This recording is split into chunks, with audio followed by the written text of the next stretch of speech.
Pablo Escobar, a name that echoes through the annals of history as a chilling reminder of the power of unchecked ambition. Born in the small town of Rio Negro, Colombia, in the year 1949, Escobar's life started in humble beginnings. The third of 7 children, his early years were spent in relative poverty, a stark contrast to the unimaginable wealth he would later amass.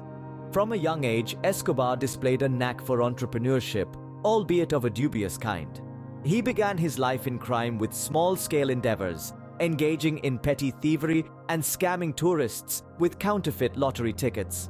But as he grew older, his ambitions grew larger, and so did the scale of his operations. The 1970s saw Escobar transition from a small-time hustler to a major player in the world of smuggling. He capitalized on the growing demand for cocaine in the United States, smuggling the drug in innovative ways and rapidly expanding his operations. This period marked a significant turning point in Escobar's life, as he began to amass the wealth and power that would make him one of the world's most notorious criminals. In the late 1970s, Escobar took his operations to the next level by forming the infamous Medellin cartel. This cartel, named after the city of Medellin, where it was based, would soon control a significant portion of the global cocaine trade. With an iron fist and a ruthless disposition, Escobar led the cartel to new heights, becoming a figure of fear and fascination in the process. His rise to power was swift and terrifying. With an empire built on fear, violence, and cocaine, Escobar quickly became the undisputed kingpin of the drug trade. From a humble boy in Rio Negro, he had transformed into a figure whose name would be etched in history forever. A humble boy from Rio Negro had now become the kingpin of an empire built on fear, violence, and cocaine. The world had never seen a drug lord like Pablo Escobar, and hopefully, it never will again. This statement isn't made lightly. At the height of his reign, Escobar's influence was so pervasive that he was often referred to as the King of Cocaine, a nickname that chillingly reflects the terror he unleashed upon Colombia. Escobar's power was not confined to the underworld. He wielded an uncanny influence over the political landscape of Colombia, an influence born out of fear, violence, and immense wealth.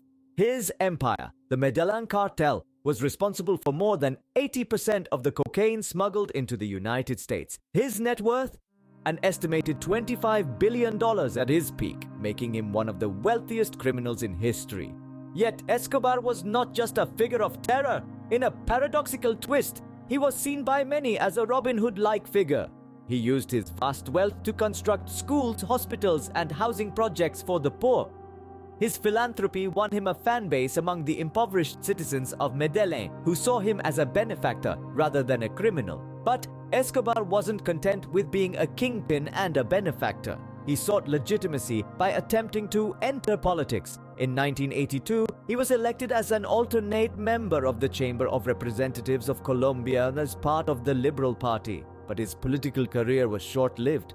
His criminal activities were too well known, and the political elite did not want him. His reign was a time of violence, fear, and bloodshed. Bombings, assassinations, and kidnappings were common occurrences, designed to maintain his power and silence his opponents.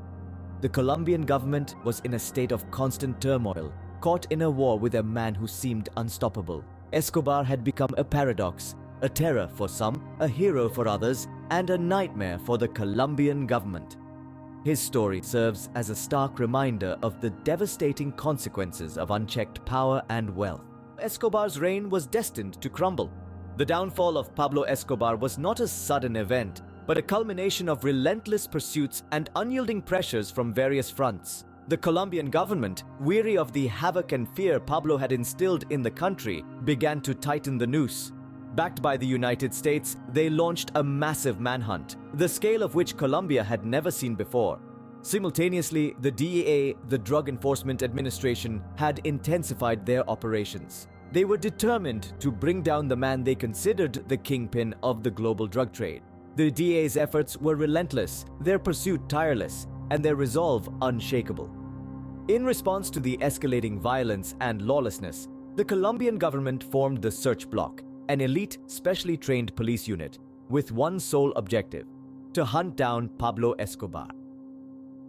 The Search Bloc was relentless in their pursuit, and their operations put considerable pressure on Pablo's empire. Parallelly, a vigilante group known as Los Pepes emerged. Los Pepes, an acronym for People Persecuted by Pablo Escobar, was comprised of enemies Pablo had made during his reign. This group took justice into their own hands and waged a bloody and brutal war against Pablo and his associates. The walls were closing in on Pablo. He found himself on the run, his empire dwindling, his allies turning against him. His life in hiding was a far cry from the ostentatious affluence he once enjoyed. The man who had once held a nation to ransom was now hunted like a common criminal.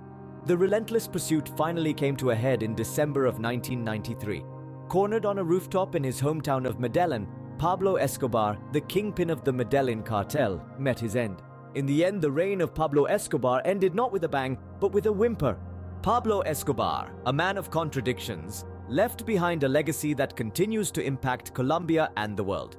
A figure etched in history, Escobar's demise didn't halt the drug trade, but rather fragmented it. The monolithic Medellin cartel crumbled, paving the way for smaller, more volatile drug factions, each vying for control. His impact on Colombia's society is twofold. On one hand, he's remembered as a Robin Hood figure who used his immense wealth to build homes and facilities for the poor. Conversely, he inflicted a reign of terror, resulting in thousands of deaths and plunging the nation into a state of fear and uncertainty. The media's portrayal of Escobar is often romanticized, painting him as a captivating anti-hero. Yet beneath the veneer of charisma lies a brutal drug lord whose ambition knew no bounds. Escobar's life serves as a stark reminder of the devastating effects of unchecked ambition and the destructive power of the drug trade.